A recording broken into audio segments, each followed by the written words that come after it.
Hello, this is Dan Cordoba, and today we're going to talk about partnering with your IRA to buy real estate. I'm the principal of Asset Exchange Strategies, and I'm author of about 4 books on using your IRA to buy real estate and/or business and/or any other non-traditional assets. Asset Exchange Strategies has an A+ rating with the BBB since 2004, and we've never ever had a single complaint. We've also had a considerable amount of media coverage.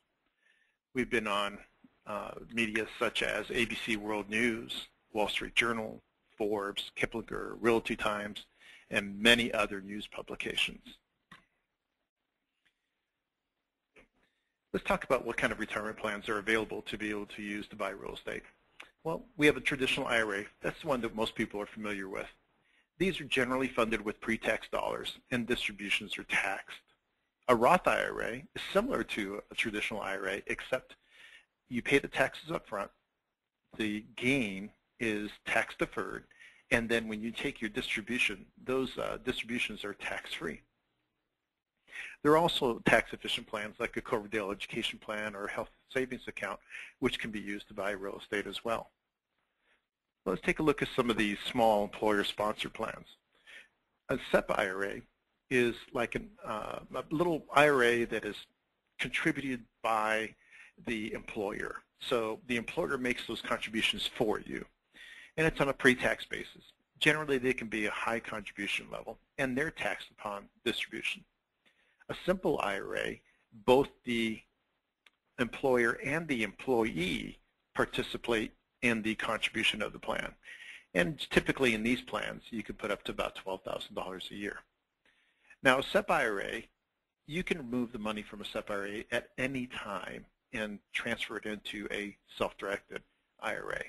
A simple IRA, you can do that anytime after 2 years that the plan has been in existence. Another small employer plan is a 401k solo. These are typically plans that are used by people that are in partnerships, for example, husband and wife, or maybe 3 or 4 partners are together and they have greater than 5% ownership in the company. Those people would be eligible for a 401k. And all of these plans can be used as a real estate IRA or real estate retirement plan.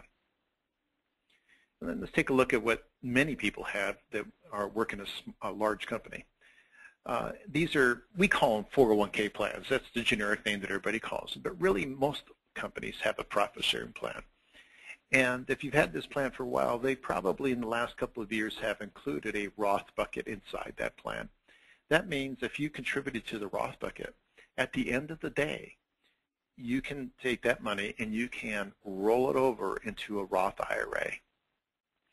Now, if you're not sure if you can roll over these funds or not, check with our advisors and they'll help you determine if that can be done or not. What's the difference between a traditional IRA and a self-directed IRA?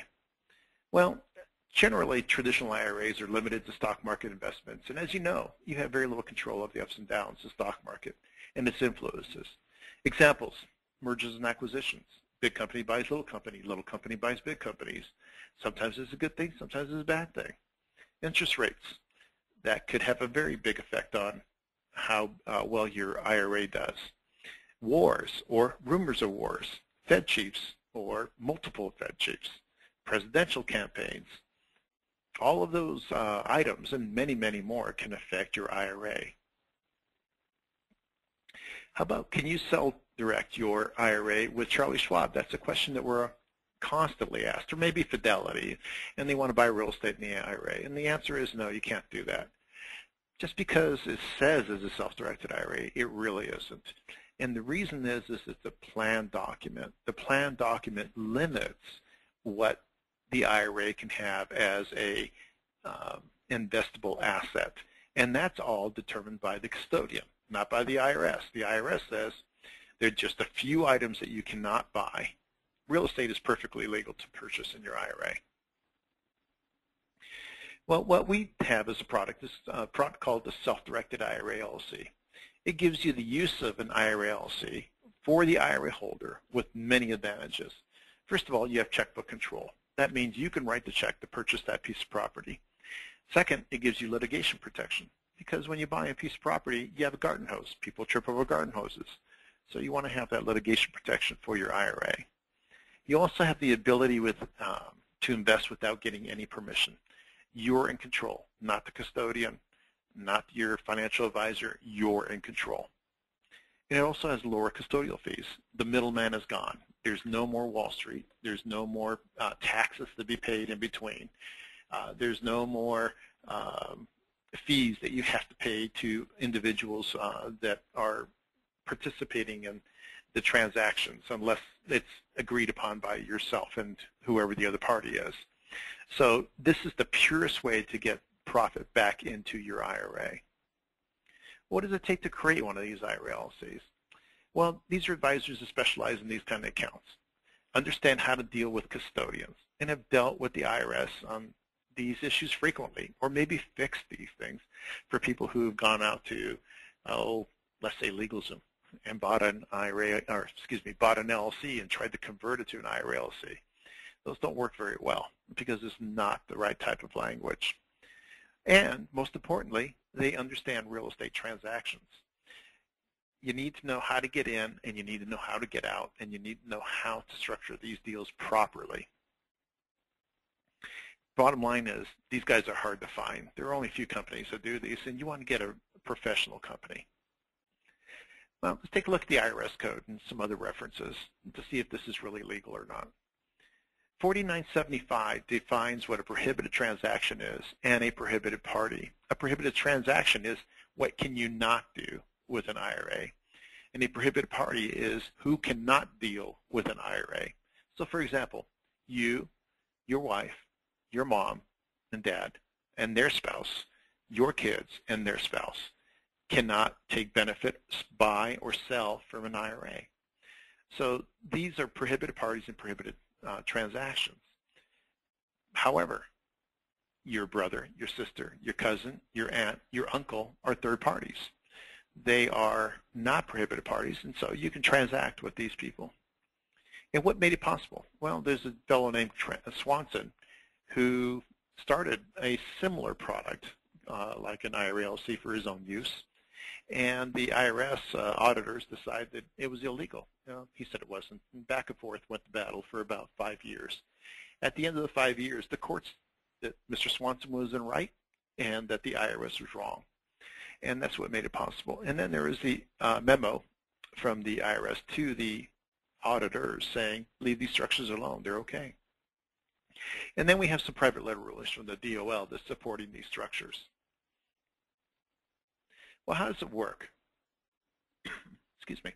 The funds are transferred from a current custodian, for example, Charlie Schwab or Fidelity, and then they're placed into a self-directed IRA custodian to maintain legal status. Once that happens, then the funds are funded into the IRA LLC bank account. This bank account could be any bank you want it to be. It could be a credit union, it could be Bank of America, it could be Wells Fargo, Chase, whatever it is you want it to be. Then the rent, the appreciation, the expenses, they all run through the bank account. And you can make other investments through the IRA LLC. That way you have complete control at all times what happens with the IRA LLC. And most importantly, the money. Well, yes, you can partner with your IRA.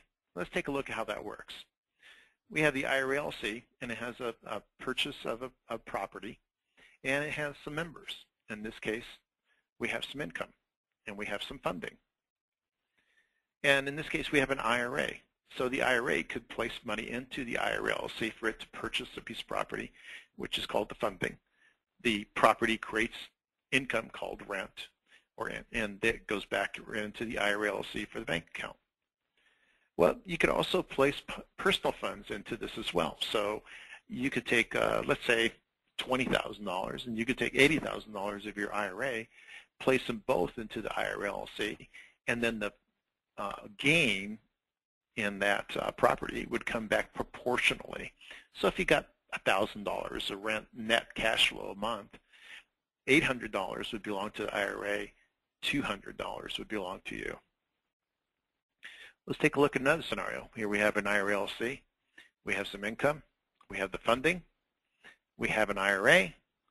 Oh, and we have a spousal IRA. That means your spouse might have his or her IRA involved, and then you might have some personal money involved as well. So here's a situation where maybe you're the manager of the LLC, and the spouse's IRA is involved, but the spouse is not involved as a manager. So what kind of tax reporting in this? Well, because we have more than one member in the LLC, it becomes a partnership, and so 1065 is required. A 1065 will generate a K-1.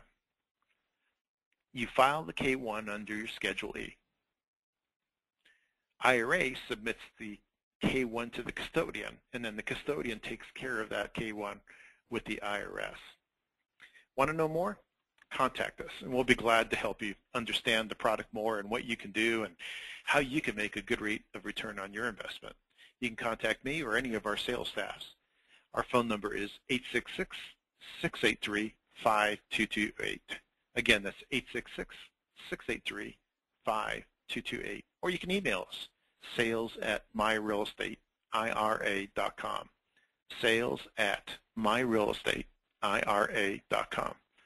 Or you can visit our website. It's www.myrealestateira.com, www.myrealestateira.com.